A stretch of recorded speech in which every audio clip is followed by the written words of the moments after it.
일상을 지켜낼 수 있도록, 그래서 우리가 미래로 갈 수 있도록 끝까지 여러분과 함께 하겠습니다. 비겁하게 숨지 않고 무책임하게 포기하지 않겠습니다. 모든 것이 무너져 있고 발 디딜 곳 하나 보이지 않아도 멈춰 있거나 넘어지지 않겠습니다. 매일 똑같은 일상이지만 우리가 함께라면 모든 것이 달라질 겁니다. 함께 미래로 갑시다. 이제 뭉치고 말하고 행동합시다. 고맙습니다. 정말 많은 분들이 와주셨네요. 밖에 로비에도 그렇고요.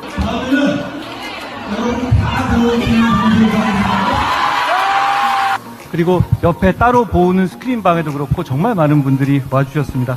제가 이 행사를 처음 한다고 했을 때 더 큰 장소에서 해야 한다라고 말씀해 주신 분들이 여기 많이 계셨는데 우리 박정우 의원님들을 비롯해서, 그런데 역시 원래 형님들 말을 왜 잘 들어야 되는지 알 것 같습니다.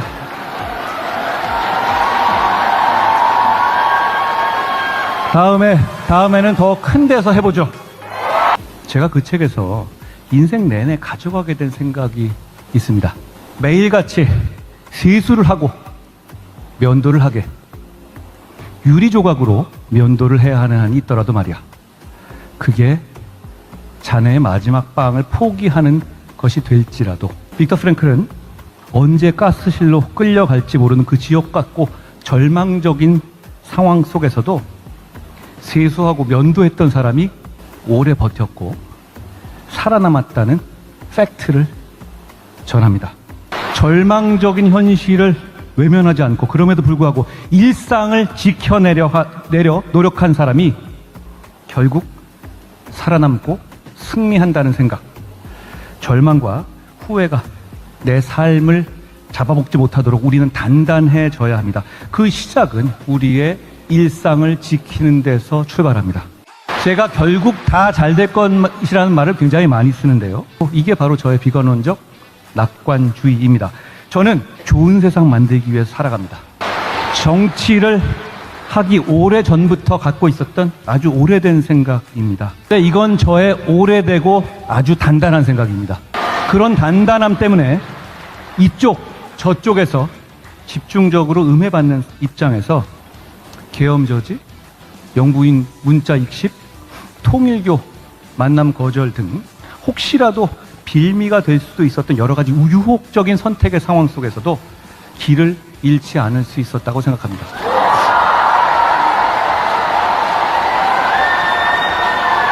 저는 모든 용기 있는 사람들과 함께 가겠습니다.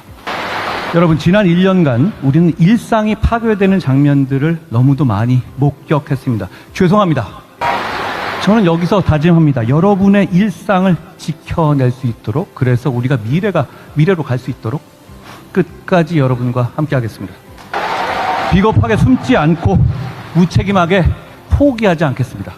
모든 것이 무너져 있고 발 디딜 곳 하나 보이지 않아도 멈춰 있거나 넘어지지 않겠습니다. 매일 똑같은 일상이지만 우리가 함께라면 모든 것이 달라질 겁니다. 함께 미래로 갑시다. 이제 뭉치고 말하고 행동합시다. 고맙습니다. 정말 많은. 네, 안녕하세요. 네, 화요일 방송 시작하도록 하겠습니다. 열정TV님이 첫 글을 써주셨네요. 화요일 방송 잘 듣겠습니다. 이거 감사합니다. 열정TV님. 네, 오늘의 썸네일 읽고 시작하겠습니다. 한통령 방송 26년 3월 17일 방송. 한국과 일본은 트럼프 군함 파견 요청에 응할 수밖에 없지 않을까요? 선택의 여지가 별로 없는 것 같습니다. 네. 하지만 뭐 확정된 건 아니니까 물음표. 네. 그 다음 얘기는 국힘 지선폭망 예측 속에 온 관심은 한동훈 대표에게 쏠려 있다. 이미 뭐 지선은 포기했고, 제가 어제 오세훈이 오늘 이제 마지막 날이라고 그랬잖아요. 그러니까 3차 등록했더라고요. 그 오세훈이 왜 등록했다고 생각하세요? 음, 그냥 제 나름대로 분석한 거를 한번 말씀드리도록 해보겠습니다. 예, 낭희님, 안녕하세요. 예, 반갑습니다.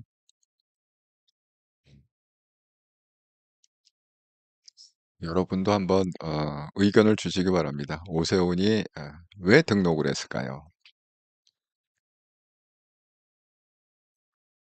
자, 일단은 뭐 요즘 그 열정팀 오늘 서울시장 오늘 출마선은 박수민 강남을 국회의원 MB 때 청와대 같이 근무했는데 본인이 본 가장 똑똑한 사람 탑 세븐이라고 그렇군요. 네. 박수민? 그러니까 박수민하고 누가 같이 근무했다는 거죠? 청와대 MB 때 청와대를 누가 같이 근무했다는 거죠? 한번 알려주시기 바랍니다. 예, 이게 누가 한 얘기인지 박수민이 뭐 엄청 똑똑하다. 이런 거를 누가 한 얘기인지 한번 알려주시기 바랍니다. 예, 육칠원생 한동훈님 안녕하세요. 잘 듣겠습니다. 다들 반갑습니다. 예, 열정님 예전에 말했다고 하네요. 자, 일단은 이란 전쟁 얘기를 좀 잠깐 드리자면 지금 이게 남의 얘기가 아니에요. 지금 우리가 지금 파병을 하게 생겼어. 지금 뭐 심지어 어떤 얘기까지 나오느냐? 기름이 배럴당 뭐 200달러가 넘어갈 거다. 그다음에 뭐예요? 이재명 정부에서는 지금 뭐라고 그러고 있습니까? 무슨 차량 5부제를 시행하겠다. 차량 2부제를 시행하겠다. 아주 난리를 치고 있어요. 여러분 이게 다 뭐죠? 지금 그 뉴스에 보면은 일단은 그 이 파병 얘기부터 말씀을 드리자면 40년을 보호해 줬다. 사실 이건 뭐 한국하고 이게 다 해당되는 거죠, 사실은. 유럽도 해당되는 얘기입니다. 왜냐하면 2차 세계대전 이후에 유럽에서도 미군이 주둔하고 있고 지금 여기 보면은 독일에 미군이 3만 5천 명이 주둔하고 있다는 거 아니에요? 어마어마한 숫자죠. 예, 3만 5천 명이라는 건 정말 굉장히 큰 숫자입니다. 그리고 뭐요? 한국에도 2만 한 3만 명 가까이 2만 8,500명. 그다음에 일본에는 제일 많이 있죠. 5만 명. 왜냐하면 이제 일본이 마지막 마지노선이기 때문에 일본이 무너지면 바로 이제 캘리포니아로 날라오게 돼 있죠. 러시아하고 중국이. 그러니까 이제 그러니까 일본과 사실 미국은 그냥 한 나라다. 그런 개념으로 생각하시면 된다. 경제도 지금 완전 하나로 묶여 있고, 정치도 하나로 묶여 있고, 이제 모든 게 일본과 미국은 죽이 잘 맞는 그런 형님 아우하는 나라다. 이렇게 보시면 됩니다. 그러니까 이제 40년 보호해 줬다는 게 이제 그런 의미예요. 뭐 유럽도 그렇고 한국도 그렇고 일본도 그렇고 트럼프 호르무즈 파병 거듭 압박을 했다. 미국은 세계에서 가장 강력한 누구도 필요하지 않다. 호르무즈 파병 요청은 다른 나라들 반응 보려는 것뿐이다. 이렇게 얘기하고 있습니다. 그러니까 어제 제가 방송한 대로 내가 지켜보겠다. 누가 허락하고 누가 파병하고 누가 패병을 하는지 내가 눈 부릅뜨고 지켜보겠다. 그렇게 얘기했죠. 그런데 이제 여기 보면은 이제 우리가 기사를 볼 때 좀 왜 우리가 행간을 읽어라. 이렇게 얘기하잖아요. 그러니까 나오지 않은 기사에 활자로 박히지 않은 그 의도, 행간을 읽어라. 이런 얘기를 하는데 제가 이제 두 가지를 말씀드리자면 언론에서 굉장히 이걸 부각시키고 있어요. 도널드 트럼프가 숫자를 계속 틀리게 얘기하고 있다. 무슨 한국, 일본에 각 4만 5천 명 한다는데 실적으로 일본에는 5만 명, 한국에는 2만 8,500명이다. 이렇게 하고 뭐 독일에도 뭐 4만 명에서 5만 명 하는데 실적으로 독일 중은 3만 5천 명이다. 이렇게 갖고 이게 그 분위기가 이게 틀렸다는 건 뭐죠? 계속 틀린 숫자를 얘기한다. 여기 또 틀렸다고 또 그러니까 반복된다는 거잖아요. 또 틀린 숫자. 그러니까 이게 마치 뭐가 있냐면 트럼프가 치매 걸린 거 아니냐 이렇게 들려요. 심하게 얘기하면. 그 다음에 두 번째. 여기 어떻게 해요? 조급해진 트럼프, 호르무즈 파병. 그러니까 트럼프, 호르무즈 파병 연일 압박 이렇게 쓴 게 아니라 앞에다가 형용사를 갖다가 조급해진 이렇게 쓴 건 뭐죠? 트럼프가 코너에 몰렸다. 이걸 암시하는 거죠. 그러니까 이제 이런 것들은 이 뭐야 CNN의 기사를 받았었거나 아니면 언론사의 좌파 기자들이 이런 헤드라인을 뽑았거나 그런 얘기입니다. 트럼프가 조급할 이유가 하나도 없습니다. 예, 제가 설명하겠습니다. 트럼프는 조급한 게 아니라 여유가 있어요. 그러니까 이게 뭐 조급해진 트럼프 이런 거는 이게 트럼프를 싫어하는 트럼프를 증오하는 기자들의 헤드라인이다. 그 다음에 뭐예요? 트럼프가 마치 치매 걸린 것처럼 숫자가 자꾸 틀린다. 이런 것도 트럼프를 증오하는 기자들의 헤드라인이다. 이렇게 말씀을 드립니다. 그래서 어쨌든 파병 요청을 갖다가 계속 하고 있는데 지금 어떻게 분위기를 잡느냐? 이렇게 분위기를 잡고 있어요. 자, 일본. 지금 일본과 이제 한국 파병할 수밖에 없다. 이렇게 제가 헤드라인을 썼잖아요. 자, 일본 호르무즈에 자위대 파견 법적으로 뭘 할 수 있는지 지시를 내리며 보고 있다. 그리고 일본 정부 관계자는 자위대 파견 열심히 검토 중이다. 이렇게 아사히 신문이 보도했다. 여러분 19일입니다. 얼마예요? 내일 모레예요. 그 일본 총리와 트럼프의 정상회담이 내일 모레입니다. 그러니까 그거는 지금 했고 그다음에 중국하고 정상회담이 있었는데 이번 달 말이라는 게 이제 한 2주밖에 안 남은 거죠. 그거는 트럼프가 연기를 했어요. 여러분, 트럼프가 왜 중국과의 회담을 연기했다고 생각하세요? 이게 뭘 의미하는 건지 혹시 여러분 의견이 있으시면 한번 의견을 주시기 바랍니다. 연기를 했다. 이렇게 나와 있잖아요. 여기 보면 미중 정상회담 결국 연기에 중국 호르무즈 통해 석유 90% 해갖고 어쨌든 간에 연기한 이유는 뭐냐? 중국 가고 싶지만 대이란 군사작전으로 미국에 있어야 되는 한 달 정도 미루는 방향을 요청했다. 여러분 이거 이제 외교에 대해서 뭐 조금 관심을 갖고 계신 분들은 아시겠지만 이 중국은요 본인이 중화 사상이 있잖아요. 중화 사상이라면 뭐야? 세계의 중심이 중국이다 이렇게 돼 있잖아요. 그러니까 여러분 중국의 정상이 외국을 나가는 경우는 굉장히 굉장히 드물어요. 뭐 나가기도 합니다. 가끔. 하지만 그 이 사람들은 자기가 세상의 주인이고 중국 사람들의 이게 가치관이고 세계관입니다. 중국 사람들이 중원이잖아요. 이 세계의 중심. 그러니까 자기가 주인이기 때문에 아니 아쉬우면 종놈이 주인집에 찾아와야지 주인집이 종놈 집에 찾아가는 경우는 없다는 거지. 그게 중국 사람들의 패러다임입니다. 그러니까 우리가 처음에 이제 이 중국과의 미국과 수교는 그 닉슨 대통령 때 키신저가 해내지 않았습니까? 그 헨리 키신저 정말 유명한 외교부 장관이죠. 그 헨리 키신저를 통해서 닉슨과 그때 둥소평이 만났던가요? 그렇게 만났는데 그게 큰 화제가 됐어요. 그런데 그 만날 때도 어떻게 되느냐? 그냥 중국은 앉아 있고 미국이 중국에 가서 만났습니다. 그러니까 그런 거예요. 중국 사람들의 패러다임은 그거예요. 그런데 이번에도 결국은 이제 중국 방문이잖아요. 그러니까 시진핑은 앉아 있고 이제 도널드 트럼프가 비행기 타고 가서 만나는 건데 그런데 갑자기 트럼프가 이랜 전쟁을 갖다가 빌미로 한 달 정도 미루자 이렇게 얘기한 건 무슨 의미입니까? 일단 뭐 표면적으로는 다 뭐 이란 전쟁이 중요하기 때문에 내가 전쟁을 마쳐야 된다 뭐 이렇게 그들 해석을 하고 있는데 이 트럼프의 진짜 의도는 뭐냐 하면 이런 거 아닐까요? 아니 그러니까 언론은 이렇게 해석하는 경우가 하나도 없습니다. 내가 못 봤습니다. 조중동을 비롯해 갖고 어느 종편이든지 저처럼 해석하는 건 없었는데 제 생각에는 트럼프가 시진핑한테 분명히 위아래를 가린 거예요. 그게 뭡니까? 너는 내가 만나고 싶을 때 만나는 사람이야. 그 얘기 아니겠습니까? 트럼프가 시진핑에 대고서, 아니, 예를 들어서 이렇게 봅시다. 시진핑이 어른이야. 아주 위에 어른이야. 트럼프가 애야.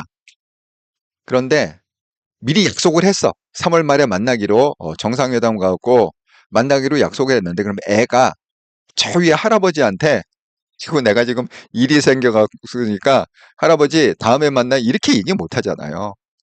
그건 뭡니까? 어른이 애를 만날 때 야, 정말 내가 급한 일이 있어갖고 다음에 만나자. 한 달 후에 만나자. 이렇게 얘기하는 일죠. 그러니까 트럼프가 지금 얘기하는 건 뭐냐면 시진핑 너는 그냥 내가 만나고 싶을 때 만나는 사람이야. 그러니까 기다려. 쫑 기다려. 메리 기다려. 근데 왜 걔 이름은 다 영어 이름을 쓰는지 모르겠어?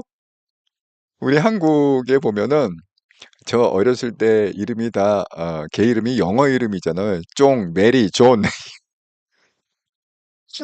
걔 이름에 다 영어 이름을 붙여서 불렀습니다. 그런 것 같아요. 그러니까 트럼프 굉장히 여유가 있는 거죠. 그리고 중국, 네가 협조를 할래 안 할래? 지금 그렇게 얘기하는 거 아니겠어요? 그러니까 너는 그냥 내가 만나고 싶을 때 만날 사람이니까 그냥 내 말대로 잘 따라와라. 뭐 그런 거겠죠. 자, 그런데 지금 일본도 지금 언론에서 이렇게 써 있잖아요. 자위대 파견 열심히 검토 중 이렇게 있잖아요. 이게 한국은 더 심해요. 한국은 지금 이재명 대통령은 뭐라고 그랬어요? 아무 말을 안 했다. 이렇게 얘기하고 있습니다. 그런데 조중동에서 지금 그 조중동을 비롯한 그 모든 언론들이 지금 어떻게 했느냐? 우리는 파병을 할 수밖에 없다. 왜? 파병을 안 하면 무슨 그 뭐죠? 관세 100%에 또 관세 보복을 당할 거고 우리 경제가 위험하고 뭐 관세 이게 뭐 100%가 아니라 200%가 될 수도 있고 잠깐 온갖 그 분위기를 지금 막 조성하고 있습니다. 파병을 할 수밖에 없다라는 그 명분을 갖다가 지금 이재명이 만들고 있는 게 아니라 언론들이 이재명의 눈치를 보고 있는 어쨌든 이재명 시대에 이 언론이 망하면 안 된다. 문 닫으면 안 된다. 이재명은 그럴 수 있는 사람이니까. 제가 얘기했죠. 어제 라면 값도 내리는 사람이다. 이재명이 얼마나 무서운 사람이냐. 농심 오뚜기에서 라면 값을 스스로 내린다. 왜? 이재명 시대에 문 닫을 수도 있기 때문에 망하면 안 되죠. 그런 거 아닌가? 시용값도 내린다. 제가 모든 걸 다 내린다, 내린다. 이렇게 지금 과자값도 내리고 제과점에서 빵값 내리는 거 보셨습니까? 근데 빵값 내린대. 이재명이 좀 무서워요. 살려주세요. 그러니까 이재명을 무서워하는 언론이 지금 모든 명분을 만들고 있어요. 뭐 관세부터 시작해서 뭐부터 근데 그 얘기는 안 해. 대북 송금 얘기는 안 해. 그것 때문에 핵심은 그게 아닐까요? 예. 아니 한동훈 말에 의하면 이게 뭐 돈 받은 사람이 제일 잘한다. 김정은이 제일 잘한다. 누가 돈을 줬는지 제일 잘한다.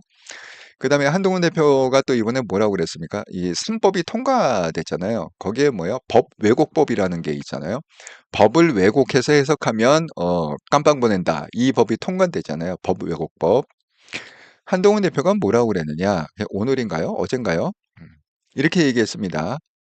자, 그러면 대북 송금의 그 이화영 재판이 지금 이 실형을 받았잖아요. 무슨 뭐 8년, 9년? 잠깐 엄청난 중형을 때렸습니다. 그 판사들이. 그러면 이게 법 왜곡법이 있잖아. 그럼 뭐야? 대북 송금 안 했다. 만약에 이재명이 대북 송금 한 적이 없다. 그러면 어떻게 해야 된다는 거야? 한동훈 대표의 논리는 뭐예요? 그러면 그 재판관들 있지 않습니까? 판사들. 이화영한테 무슨 9년 징역형을 내린 그 판사들을 갖다가 법 왜곡죄 이렇게 하고 그 판사들을 깜빵 보내야 되는 거 아니냐. 깜빵 보내라. 왜 안 보내냐? 아니 대북 송금 안 했다며. 근데 판사가 잘못 법을 왜곡한 거라며. 지금 그렇게 하고 있습니다. 그때 왜 정말 그건 안 하죠? 법 왜곡죄로 왜 안 걸죠? 그거 판사들 깜빵 보내야 되는데. 그러니까 지금 돌아가는 분위기가 한국이 호병을 안 할 수가 없다. 예, 이재명 입장에서 트럼프 말을 거역할 수가 없다. 마찬가지로 이 일본 입장에서도 트럼프가 요구하는 거를 갖다가 일본 총리가 안 들어줄 수가 없다. 예, 지금 구조가 그렇게 돼 있다. 그러니까 이게 안 들어줄 수 없는 이유가 다른 거죠. 왜냐하면 일본은 완전히 미국하고 그냥 경제가 그냥 하나로 돌아가거든요. 정치도 하나로 돌아가고, 그러니까 마치 이게, 미국과 일본이 한 나라처럼, 여태까지 수십 년을 그렇게, 돌아와 왔습니다. 그러니까 이제 그런 것 때문에 트럼프가 요구하는 거를 거절할 수 없는 거고, 한국은, 다른 사정이 있다고 그랬잖아요. 한국은, 대북 송금 사건. 한동훈 대표 말에 의하면, 음, 이 대북 송금 받은 사람이 제일 잘한다. 김정은이 제일 잘한다. 누가 줬는지. 그래서 목덜미를 잡혔다. 그러니까 한국은 또 한국의 어떤 이재명의 독특한 상황이 있기 때문에 트럼프 말을 갖다가 이게 안 들어줄 수가 없다. 예. 영화 한 편 찍자면 그렇다는 거예요. 예, 그렇습니다. 진실은 알 수가 없죠. 뭐 때문에 파병을 하는지 진실은 알 수가 없죠. 자, 그래서 제가 썸네일을 그렇게 썼습니다. 이 한국과 일본은 파병을 안 할 수가 없다. 하게 될 거다. 그런 생각이 듭니다. 그러니까 지금 한국의 이재명은 누굴 기다리느냐? 19일 날 트럼프하고 그 다카이치 사내 일본 총리가 정상회담을 하잖아요. 그럼 여기서 의제가 그 파병 의제가 이미 올라갔다고 합니다. 언론 보도에 의하면. 그럼 거기에 대해서 이제 수상이 뭔가 답을 해야 될 텐데 의제가 이미 올라갔으니까. 그러니까 그 답은 뭐예요? 제가 뭐 어떤 식으로든 뭐 자위대라는 직접적인 어떤 군대 이런 걸 안 쓰더라도 어떤 식으로든 파병을 하겠다라는 발표가 날 겁니다. 그러면 이제 이재명이 그걸 기다리고 있는 거죠. 자, 일본도 파병하는데 한국이 파병을 어떻게 안 하냐? 우리도 파병, 일본이 파병한다 그러면 위로가 되잖아요. 또 명분이 생기잖아요. 일본도 파병하는데 한국도 파병해야 되지 않겠습니까? 국민 입장에서 이제 설득이 되니까 지금 그거 기다리고 있다. 그렇게 생각합니다. 그래서 어쨌든 한국하고 일본은 파병을 할 것 같다. 지금 뭐 유럽에서는 여기에 대해서 뭐 부정적이다 뭐 이런 게 나오지만 과연 유럽이 버틸 수 있을까요? 트럼프 임기가 지금 초기 아닙니까? 초기인데 과연 유럽이 이 전쟁은 어쨌든 길게 끝나진 않아요. 제가 그랬죠. 2달 아니면 3달이다. 2달 아니면 3달 안에 끝난다. 그 전쟁 끝난 다음에 그 트럼프의 그 보복을 갖다 감당할 수 있을까요? 유럽이? 어쨌든 뭐 기사는 그렇게 나와 있지만 이제 막상 이제 일본이 파병하고 또 한국이 파병하고 그러면 유럽도 끌려오리라 이렇게 생각합니다. 버틸 수가 없어요. 아니 뭐 목구멍이 포도청이라고 제일 중요한 게 지금 뭐 돈의 움직임을 흐름을 분석하면 진실이 보인다. 제가 항상 그렇게 말씀드리지 않았습니까? 지금 세계의 돈줄을 트럼프 대통령이 쥐고 있기 때문에 그거는 뭐 거역할 수가 없다. 그냥 한번 지렁이도 밟으면 꿈틀한다고 걔도 한번 그냥 배짱 한번 튀겨보는 그냥 그 정도 수준이다 이렇게 생각하시는 게 좋겠습니다. 아이고 여러분이 또 체크를 갖다가 많이 써주셨는데 한번 읽어보도록 하겠습니다. 보이는 것부터 읽을게요. 열정님, 한동훈 대표님을 지칭. 예, 파병 안에서 중국, 넌 죽었어. 의미. 파병 안에서 죽었다. 근데 중국은 사실 파병할 이유가 없거든요. 아니, 지금도 뭐, 이란에서 싼 석유 잘 들여오고 잘 쓰고 있는데, 지 파병해갖고 이란을 적으로 삼을 필요가 없잖아요. 여태까지 이란을 빨대 꽂고 쪽쪽 잘 빨아먹고 있는데, 중국은 어쨌든 파병 안 해라 생각합니다.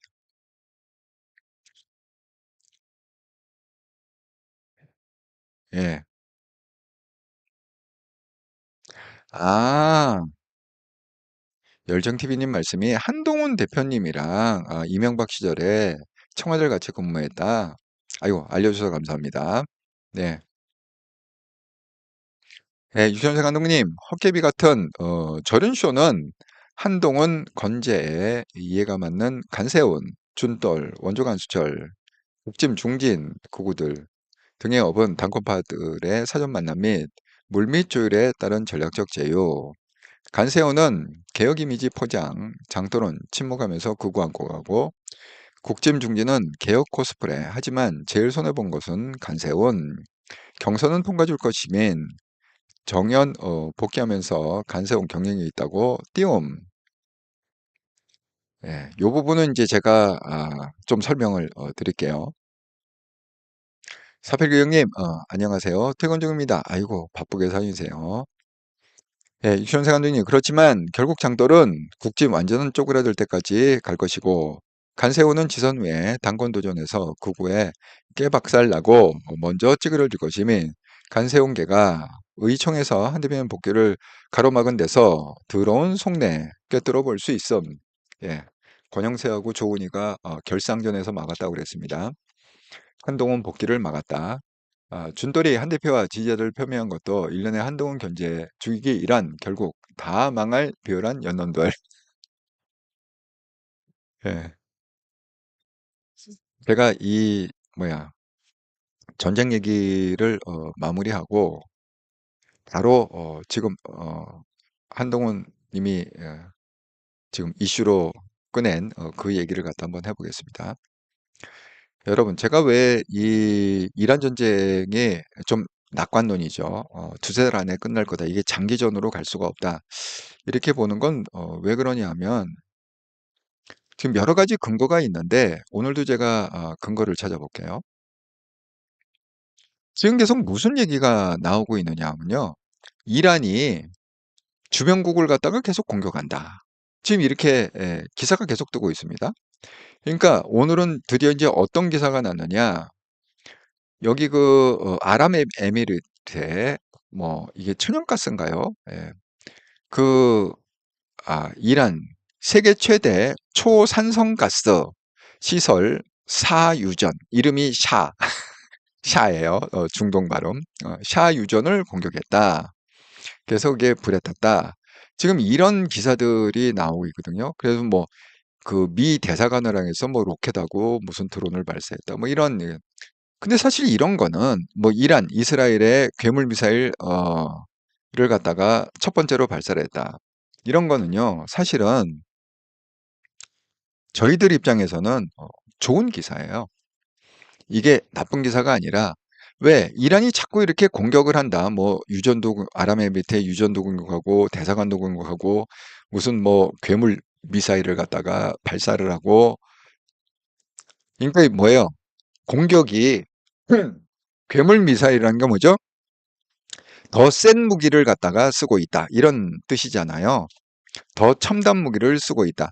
그러니까 이런 보도가 자꾸 나와야 미국하고 이스라엘도 첨단 무기를 쓸 수가 있습니다. 그러니까 이런 이란이 이렇게 해주는 거는 저희들 입장에서는 고마운 거죠. 이란이 공격 안 하고 피해 코스프레를 하면 저희 입장에서는 불리한 거죠. 하지만 이란이 아직도 이렇게 뭐 생생하게 갖고 뭐 유전을 파괴하고 뭐 아랍에미리트 주변국 대사관 그다음에 뭐 괴물 미사일 쏘고 이스라엘에다가 이러면 그 대응을 해야 될 거 아닙니까? 그러니까 지금 무슨 얘기가 나오느냐? 이스라엘이 그 방어망의 미사일이 지금 뭐 거의 소진이 됐다. 그럼 그게 손이 되면 어쩔 수 없이 뭐야? 전략핵을 쓸 수밖에 없다. 지금 이런 기사를 흘리고 있습니다. 그러니까 이스라엘은 지금 어떤 생각이냐면 여기 보세요. 이스라엘, 이란 혁명수비대 해군본부를 파괴했다. 이렇게 나오잖아요. 그 다음에 이스라엘, 가자지구 작전과 유사하게 장기전에 대비하고 있다. 그 다음에 이게 중요한 건데 이스라엘이 레바논에서 지상전을 개시했다. 이게 뭐야? 지상으로 군대를 파견했다는 거예요. 공중전만 지금 뭐 미사일만 쏘고 폭격만 하는 게 아니라 드디어 뭐야? 지상전에 이스라엘 군대가 레바논으로 지금 침공을 했다. 이런 겁니다.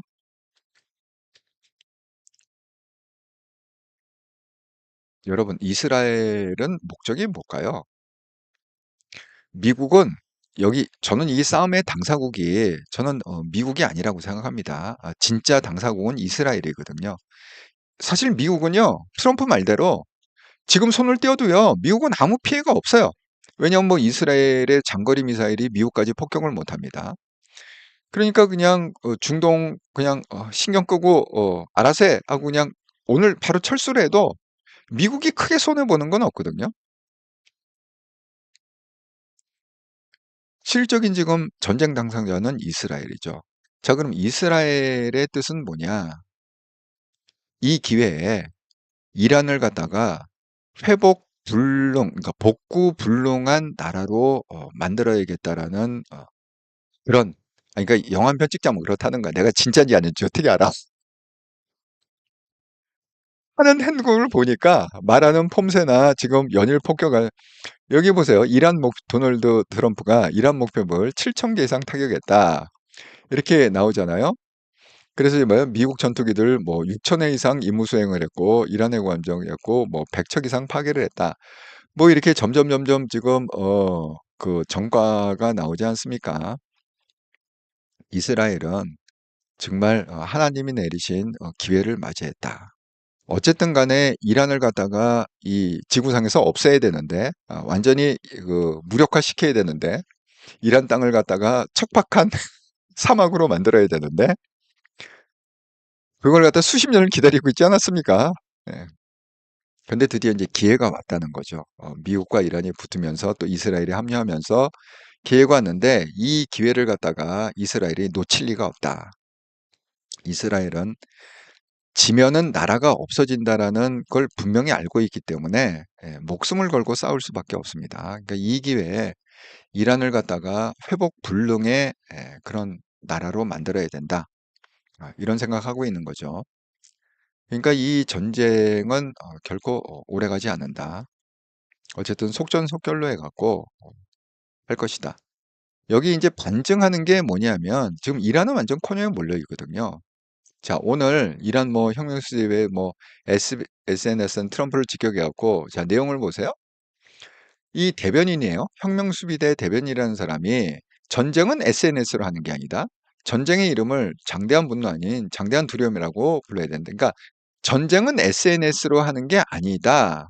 아니, 이 전문이 있는데 이 사람이 이제 그 영상으로 이렇게 한그 전문인 한번 읽어보면 이게 무슨 얘기냐. 그걸 뒤집어 얘기하면 뭐예요? SNS에서 완전히 이란이 밀리고 있어요.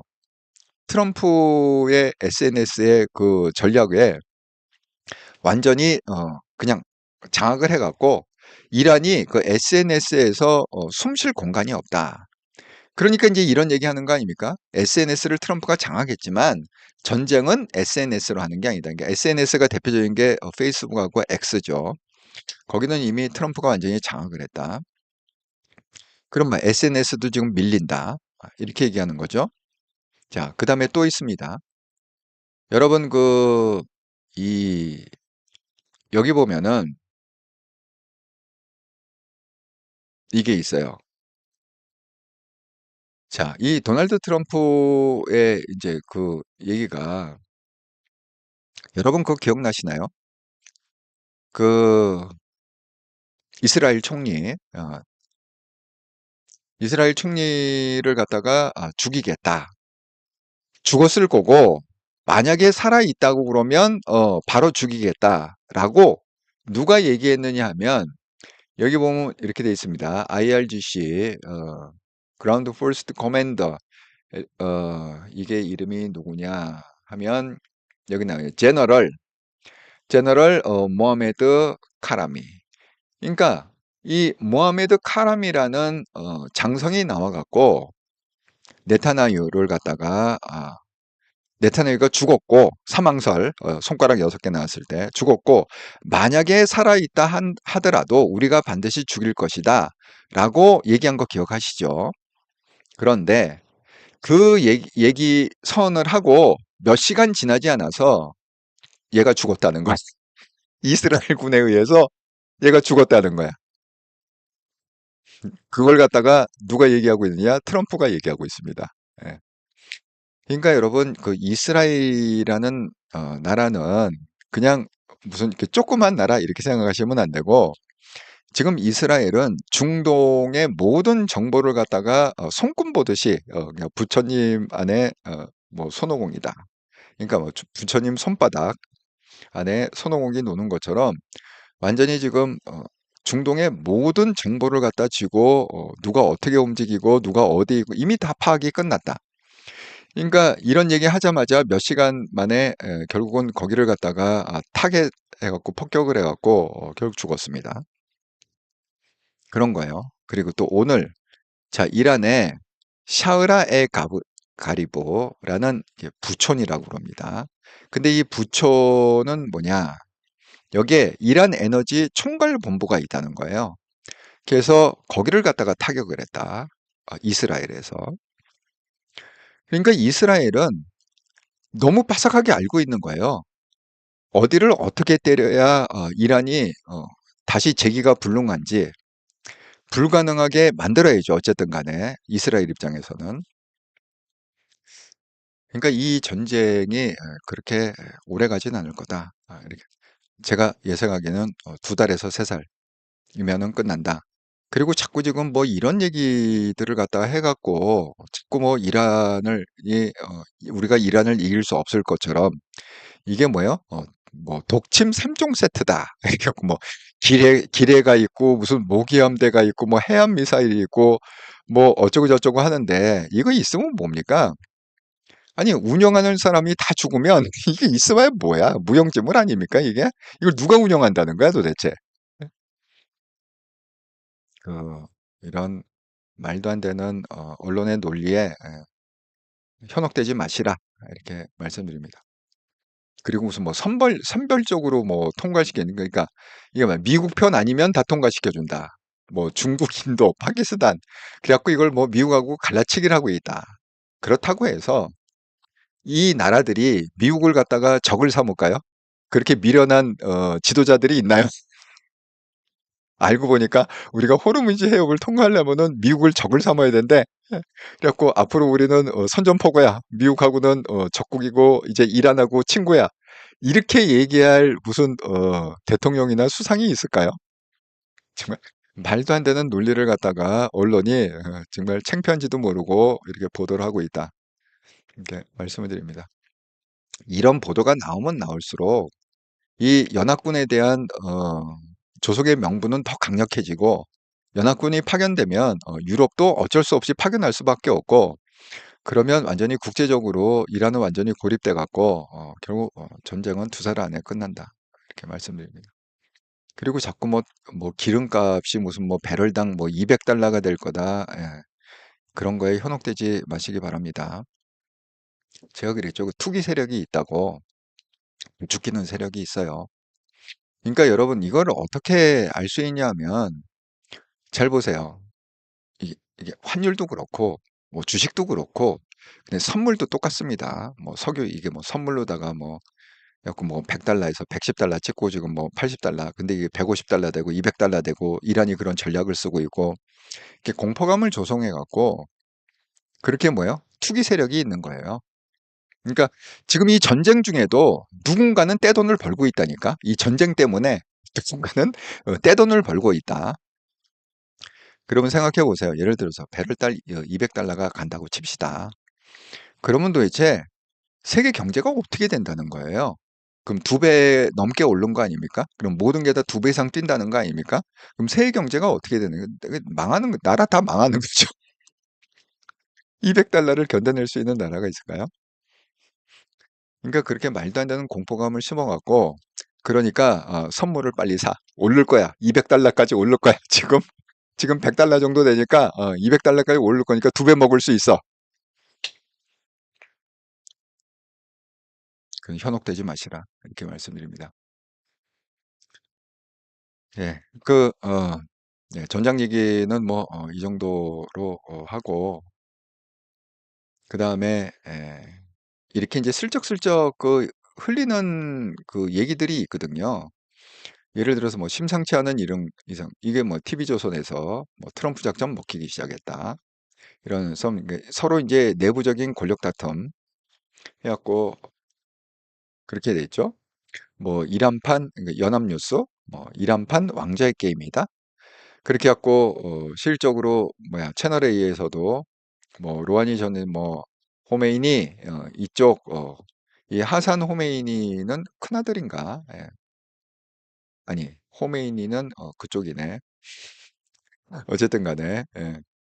그 모주타바 둘째 아들 뭐 이렇게 해 갖고 겨우 통과돼. 이게 3분의 2가 돼야 되는데 88표 중 59표면 이제 겨우 통과된 거죠. 턱걸이에서 3분의 2가 됐다. 그런데 이렇게 해 갖고 나온 이 사람이 이게 이제 그 뉴욕 타임스 보도예요. 뉴욕 타임스가 이 뭐야 어떻게 뽑혔느냐 무슨 뭐 이란판 왕자의 게임이다 하고 이런 싸움이 있었다. 그런데 뭐예요? 실적으로 이렇게 뽑아놓고도 이 모주타바가 허수아비라는 거잖아요. 그러니까 실권은 지금 누가 지금 그냥 혁명수비대가 쥐고 있다. 근데 혁명수비대는 그냥 다 죽을 거다. 하나도 살림없이. 그러니까 이스라엘이 19만 명을 죽이면 혁명수비대. 그럼 이제 전쟁 끝나는 거죠. 근데 뭐 그날이 그렇게 뭐 1년, 2년 걸리는 게 아니라 한 2, 3개월 있으면 끝날 것 같다. 이런 생각이 듭니다.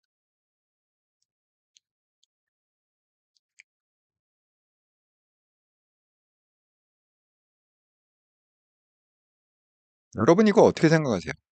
자, 이제 오세훈 얘기를 시작해서 이제 국힘 얘기를 갖다 좀 하자 보면 자, 오세훈이 오늘 이렇게 저는 오늘 서울시민에 대한 책임감과 선당후사의 정신으로 국민의힘 서울시장 후보 등록을 합니다. 여러분 이 말이 사실이라면 서울시민에 대한 책임감이 있었으면은 1차에 했겠죠. 지금 3차잖아요. 3차 하지는 않았겠죠. 네, 선당후사 정신이 있었으면 1차에 했겠죠. 네, 3차 하지는 않았겠죠. 지금 이것도 억지로 한 거잖아요. 본인이 뭐 하고 싶어서 한 게 아니라 억지로 한 거. 여기 이제 두 가지 시나리오가 있어요. 자, 오세훈이 그러면 왜 등록을 했느냐? 첫 번째 시나리오. 그 67년생 한동훈님의 시나리오인데 67년생 한동훈님이 이제 어제 뭐라고 말씀을 해주셨느냐? 이거는 국힘이 전략적으로 구구라는 간판의 이미지를 갖다가 지우기 위해서다. 그래서 오세훈을 갖다가 어떻게든 경선에 참여시켜 갖고 그래서 오세훈을 어떻게든 뽑아서 후보로 뽑아서 봐라. 우리 당은 오세훈을 갖다가 공천을 주는 우리가 지금 이게 5명이더라고요. 서울시장 선거 이게 5명인데 오세훈, 박수민, 윤희숙, 이상규, 이승현 이렇게 갖고 20일 금요일이죠. 면접을 진행한다고 합니다. 그러니까 이 5명 중에 우리가 예를 들어 뭐 1차 컷오프 하면 이제 뭐 한두 명 하면은 나머지 뭐 한 3명 정도 갖고 이제 당원 투표를 할 거 아닙니까? 그럼 당원 투표를 갖다가 할 때 만약에 이게 이제 67년생 한동훈님 시나리오예요. 오세훈을 갖다가 뽑아. 그리고 나머지를 떨어뜨려. 그래서 오세훈을 뽑으면서 봐라. 국힘이 왜 극우당이냐? 극우당이면은 오세훈을 갖다가 당원들이 투표를 하겠냐? 이렇게 해갖고 이미지 세탁을 한다는 거죠. 예, 그런 거. 근데 실질적으로는 이제 극우들이 똘똘똘 뭉쳐갖고 이렇게 예, 그 시나리오가 하나가 있고 그다음에 또 하나의 시나리오는 뭐냐면 이제 제가 생각하는 건 이런 거예요. 오세훈을 갖다가 안 뽑는 거죠. 오세훈을 안 뽑고 다른 사람을 뽑아. 그게 뭐 박수민이건 윤희석은 누가 되건. 근데 딱 보면 인물이 사실은 그렇게 알려진 인물이 없거든요. 오세훈밖에. 참 이것도 딜레마일 것 같아. 예, 이큰 딜레마가 아니 그래도 좀 유명한 인물이 누가 좀 나오면 예를 들어서 뭐 나경원은 어쨌든 전국구로 알고 있는 사람 아닙니까? 나경원이나 무슨 신동욱이나 이런 좀 전국구로 알려진 뭐 안철수나 이런 사람이면 그래도 명분이 있을 텐데 이거 오세훈을 떨어뜨릴 명분도 거의 없는 것 같아. 아니 오세훈이 너무 많이 알려지 이 5사람을 갖다가 놓고 생각하면 이승현 모르겠고 이상교 무명이고 윤희숙 서울시장 감은 아니죠. 박수민 이것도 아닌 것 같은데. 그러니까 사실은 오세훈밖에 뽑을 수가 없는데 만약에 오세훈을 이제 안 뽑는 오세훈을 뽑는다 그러면 이제 아까 제가 얘기했던 67년생 한동훈님의 시나리오로 가겠죠. 이제 오세훈을 갖다가 만약에 안 뽑는다 그러면은 오세훈은 뭡니까? 거 봐라. 내가 결국은 구구들에 의해서. 그러니까 오세훈은 어차피 서울시장도 안 되고 당대표도 안 되거든요. 그러니까 오세훈 입장에서는 이럴 바에야 내가 그래도 무능해서가 아니라 그구들의 우격사짐으로다가 그구들의 술수로다가 내가 서울시장도 떨어지고 당대표도 안 됐다라는 그 명분을 갖다가 찾기 위해서 등록한 게 아닌가 그런 생각이 들어요. 오세훈이 되더라도 서울시장은 안 될 건 뻔하잖아요. 무조건 이번에는 민주당이 된다. 예. 아니 지금 보세요. 여기 판도 그렇죠. 지금 이게 무조건 민주당이 된다는 게 여기도 보세요. 자, 이게 확정이 됐대. 그러면 인천시장에 박찬대하고 유정복이 만약에 인천에서 붙으면 당연히 박찬대가 이기지 않겠어요? 자, 우상호, 김진태 마찬가지죠. 우상호가 지금 거의 50%야. 김진태 20%인가 30%도 안 돼. 김진태가 지금. 그러니까 예를 들어서 이게 확정이 됐다는데 여기 확정이라고 되죠. 대진표 확정. 그럼 당연히 우상호가 되지 않겠어요? 그러니까 이게 딴 데는 그냥 경남도 마찬가지로 그냥 박안수하고 만약에 김경수가 되지 않겠어요? 그러니까 뭐 거의 휩쓴다. 예. 그냥 국힘이 다 떨어지고 민주당이 거의 서울시장도 마찬가지로 지금 뭐 그 민주당도 서울시장에 이제 경선에 들어가지 않았습니까? 누가 될지는 모르겠지만 어쨌든 누가 되든 그냥 민주당 후보가 서울시장이 될 것 같다. 이런 생각이 들어요. 그러니까 지금 국힘은 어느 정도 현실이냐면 자, 김영환이 지금 현직 충북 지사죠. 근데 컷오프를 했다고 그랬잖아요. 이정현이. 이게 폭로를 했대요. 이정현이 결정 일주일 전에 김수민과 면담했다. 컷오프 직후에 추가 공모 서류 제출하라고 전화를 했다. 이게 폭로를 했어요. 그러니까 이제 밀실야합이죠. 그 이정현, 그 다음에 이정현 뒤에는 누가 극우 세력이 있죠. 극우 세력이 이 김수민을 갖다가 밀고 있다. 뭐 이런 거 아닙니까? 그런데 여기 우리가 또 하나의 변수, 선거의 변수가 뭐냐면 이재명 정부의 검찰과 경찰이에요. 여기 보시면 컷오프 다음날 구속영장을 쳤다. 경찰이. 수사 7개월 만에 구속영장을 신청했다. 이 김영환의 3,100만 원 수수 혐의가. 그래갖고 구속영장은 왜 친다고 그랬죠? 도주의 우려가 있거나 증거인멸의 우려가 있을 때 구속영장을 친다고 했습니다. 구속조사하겠다. 그 김영환 얘기가 어제 컷오프하고 국힘에서 오늘 구속영장 청구하고 이게 우연이라고 보느냐 이렇게 지금 얘기를 하고 있습니다. 그러니까 지금 사방이 이렇게 날리고 심지어는 대구도 마찬가지죠. 우리 가장 확률이 높다는 국힘 입장에서 대구도 지금 이게 난리 나게 싸우고 있어요. 민주당의 대구시장 상대하고 작정했냐? 절대 승복할 수 없다. 육선 왜냐하면 이제 김영환이 컷오프가 됐죠. 현직 그 의원들이. 그러니까 그 다음은 내 차례일 거다. 주호영 육선이잖아요. 컷오프 시킬 거다. 그러니까 미리 지금 예방을 하는 거죠. 유영아, 오늘 또 박근혜 대통령이 또 무슨 영상에 나오던데, 뭐 박근혜 대통령의 대구 선거에 대해서 걱정이 많다. 근데 그런 얘기를 정말 박근혜 대통령이 한 건지, 아니면 유영아가 그렇게 지금 언론에 흘리는 건지, 그건 모르겠습니다. 그러니까 유영아도 이대로 이제 존재감이 없잖아요, 지금. 그러니까 한마디 한 거죠. 주호영 본인만 경쟁력이냐? 극단적 선택 없을 듯하다. 이정현 너무 센 충격요법은 감전사 우려가 있다. 자꾸 그렇게 무식하게 컷오프 하지 마라. 근데 이제 이정현한테 맞서면 유영아도 안 된다. 유영아는 어쨌든 처음부터 안 돼요. 처음부터 안 됩니다. 예. 지금 그러고 있어요. 그리고 지금 김부겸은 지금 몸풀기를 하고 있다. 대구 시장으로. 김부겸 나오면 무조건 김부겸이 된다. 이렇게 생각합니다. 그리고 한민수가 직접 찾아가서 자택을 방문해서 설득했다. 그래도 김부겸이 총리까지 했는데 대구시장 나오려면 명분이 있어야 되지 않겠습니까? 그 명분을 자꾸 만들어 주는 거죠.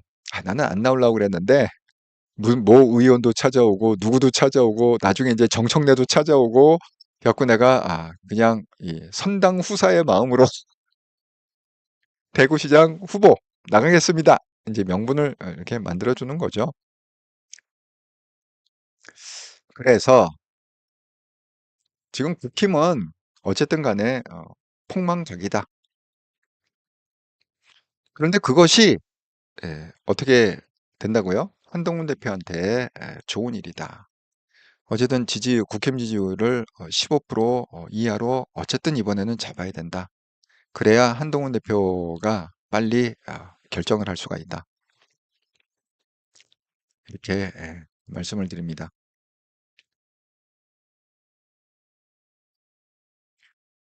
근데 요즘 그 정청래가 갑자기 위헌정당 해산 그 얘기가 쏙 들어갔어.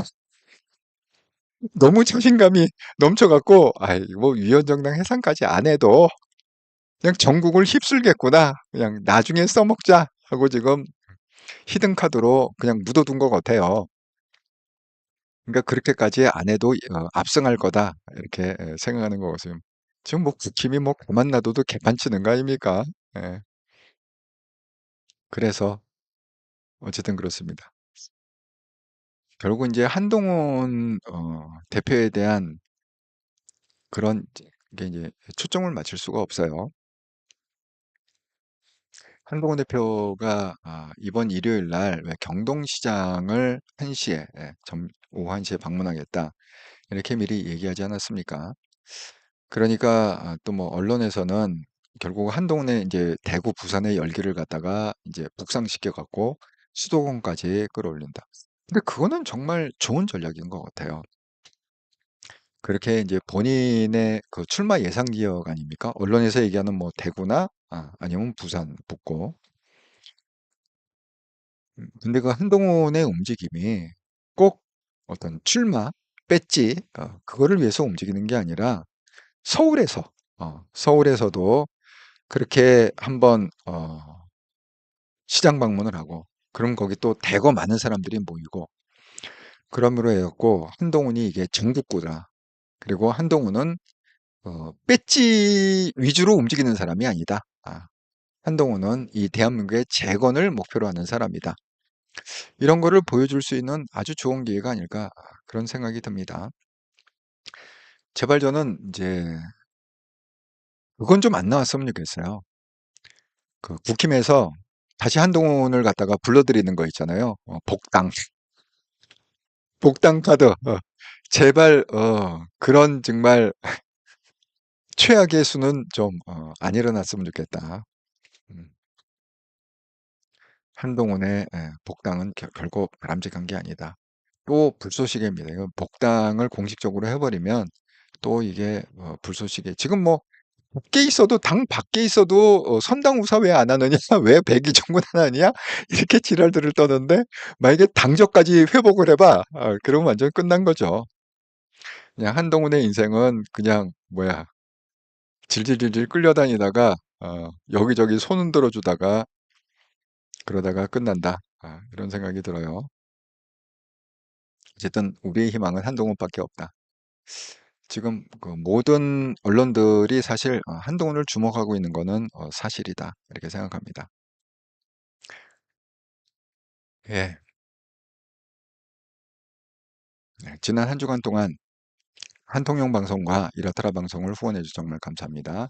3월 9일에서 3월 16일까지 구독권 기업은행 계좌로 후원은 없었고요. 슈퍼챗으로 후원해 주신 분 보이스 헤븐님 감사드립니다. 벨리시모님, 정일이님, 사필규정님, 엘리아님, 애농님 감사드립니다. 멤버십 후원은 없었고요. 특별히 그 미국에서 그 보이스 헤버님이 US 달러로 50달러, 또 벨리시모님, 정일이님이 5만 원, 서필경이 5만 원, 이렇게 큰 금액을 또 후원해 주셔서 일주일 동안 감사의 마음을 전합니다.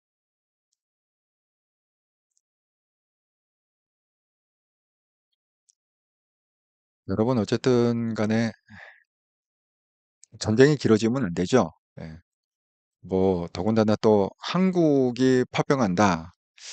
지금 뭐 미국에서도 지금 이제 뭐 부상자 또 뭐 전사자 뭐 이런 이제 발표를 하고 있는데 결국 전쟁이라는 것이 그런 거 아닙니까? 이게 뭐 누군가는 또 죽어야 되고 이런 어떤 유혹적인 어떤 그런 거 아니겠습니까? 그러니까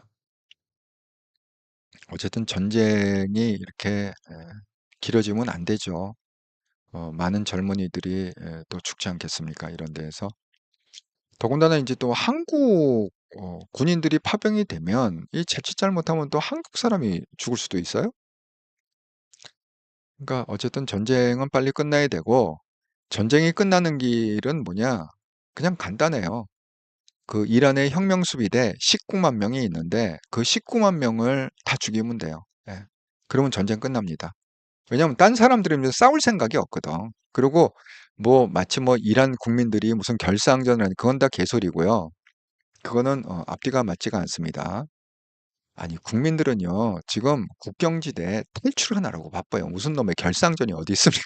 결사항전 국경지대에 지금 이민자가 지금 완전히 미어 터지고 있습니다. 그러니까 그런 말도 안 되는 기사에 속지 마시고 어쨌든 국민들도 이란 국민들도 전쟁이 빨리 끝나기를 원하고 자꾸 희생자가 늘지 않습니까? 그러니까 얘네들이 교묘한 게 뭐냐면 그 헤즈볼라나 이게 똑같은 얘기인데 그 이스라엘이 그 가자 지구하고 싸움했을 때 그 이 고역을 치른 게 그거잖아요. 병원 밑에 땅굴을 파고 거기에 지휘본부를 만들고 학교 밑에다가 땅굴을 파고 거기를 갖다가 기지를 삼고 그러니까 뭐예요? 어쩔 수 없이 그거를 갖다가 타개를 해야 되니까 그럼 보도는 어떻게 나요? 이스라엘이 학교를 갖다가 때렸다. 무슨 병원을 파괴했다. 이렇게 날 수밖에 없잖아요. 그러면 그 사람들이 결국 뭐예요? 그런 애들 때문에 그 애매한 그 병원에 있는 사람이 죽고 애매한 애들이 죽고 그러는 거 아니겠습니까? 똑같은 거예요. 지금 이란도 똑같습니다. 그 시설을 갖다가 다 뭐 학교 밑에, 뭐 학교 옆에, 뭐 무슨 병원 옆에 이렇게 갖고 거기 부서지면은 뭐 파편 떠갖고 누가 죽으면은 뭐 학생이 죽었다, 애가 죽었다, 뭐 무슨 뭐 병원이 파괴됐다. 지금 이렇게 피해자 코스프레. 그러니까 이란 국민도 그걸 너무너무 잘할 거잖아요. 우리보다 훨씬 잘할 거잖아요. 현지에 있는 사람들이니까. 전쟁 빨리 끝나기를 원합니다. 이런 무슨 결사항전 이런 거는 결사항전이라는 얘기는 혁명 수비대. 왜? 혁명 수비대는 이란의 모든 권력을 쥐고 있는 거고 동시에 이란의 GDP의 40%를 갖다가 부를 거머쥐고 있는 거예요. 뭐 웬만한 뭐 정유회사 무슨 다 걔네들 소유죠. 뭐 국영방송 다 걔네들 소유죠. 그러니까 돈과 권력 때문에 결상전을 하겠다는 거지. 일반 시민들은 그냥 빨리 전쟁 끝났으면 좋겠다. 이렇게 생각하는 거죠. 아, 열정님, 감사합니다. 예, 육전생한호님, 장돌이 찌색에 구성영장 쳐달라고 신호를 보냈나 봄. 그래야 차기 살고 개딸당이 석권한다고 나중에 드러날지 모르겠지만 장돌과 찍정은 뭔가 딜이 있다고 봅니다. 그리고 개딸 정권이 은근히 개헌을 띄우기 시작했는데 거기에 결국 장돌의 협조가 있을 것이라고 봅니다. 지시 트럼프에게 먹살 잡힌 것처럼 장돌은 찌덱에 멱살 잡혀 있는 것, 보석어가 뇌물 등 그 충분히 일리가 있는 말씀이라고 생각하는 게 뭐냐면 지금 뭐 정청래나 이재명이 마음 놓고 막 이렇게 하는 건 뭐냐면 문제가 쳐들어도 장돌이 다 덮어주잖아요. 뭐 좀 이슈가 되려면 장돌이 한동훈 잘라내고 뭐 이슈가 되려면 장돌이 이상한 얘기해갖고 다 그 소진해버리고 제가 기억하기도 한 10번 이상 살려준 것 같아요. 그러니까 그 김영한 얘기대로 어제 컷오프 시키고 오늘 구속영장 나왔다. 정말 이게 우연이라고 봐야 됩니까? 예. 그러니까 지금 그 국힘의 상황이 이렇기 때문에 이번 어차피 지방선거는 민주당이 압승을 할 거고 또 그래야 한동훈한테 좋다. 민주당이 압승을 해야 한동훈이야. 그리고 한 가지 바라는 건 뭐냐? 이참에 뭐 대우가 됐건 부산이 됐건 한동훈 대표가 배지를 좀 다르시라. 배지가 있고 없고가 그래도 정치하는 사람 입장에서는 좀 차이가 있지 않습니까? 그러니까 어디 출마할지는 모르겠지만 그 출마 지역에 투표권 가진 분들은 무조건 한동훈한테 좀 투표를 해주시라. 비나이다, 비나이다. 예. 그래서 한동훈 좀 배치 좀 달게 해주자, 이번에. 그렇게 말씀드립니다. 그러면 이제 한동훈이 이제 그게 좀 힘이 돼서, 구심점이 돼서 뭔가, 세기를 좀 찾지 않을까, 이런 생각이 듭니다. 기대하겠습니다. 그리고 열심히 기도하겠습니다.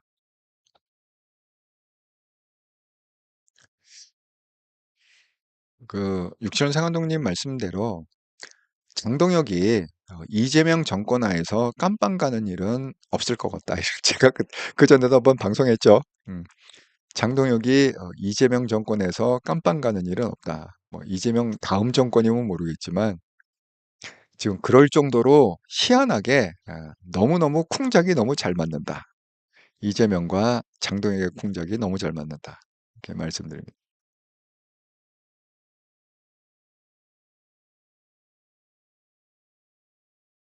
아이고, 아직도 한 50분 정도가 보고 계시는데 구독 한 번씩 눌러주세요. 예.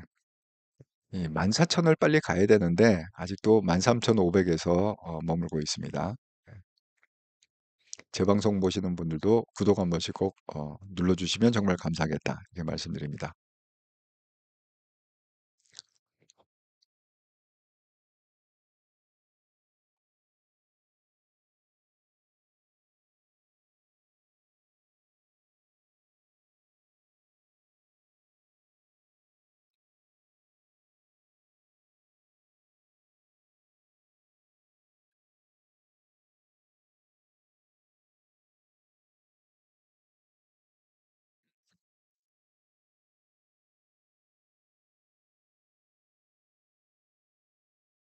네.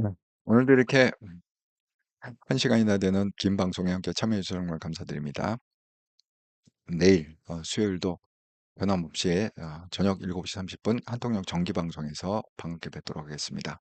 즐겁고 행복한 화요일 저녁 되시기 바랍니다. 감사합니다.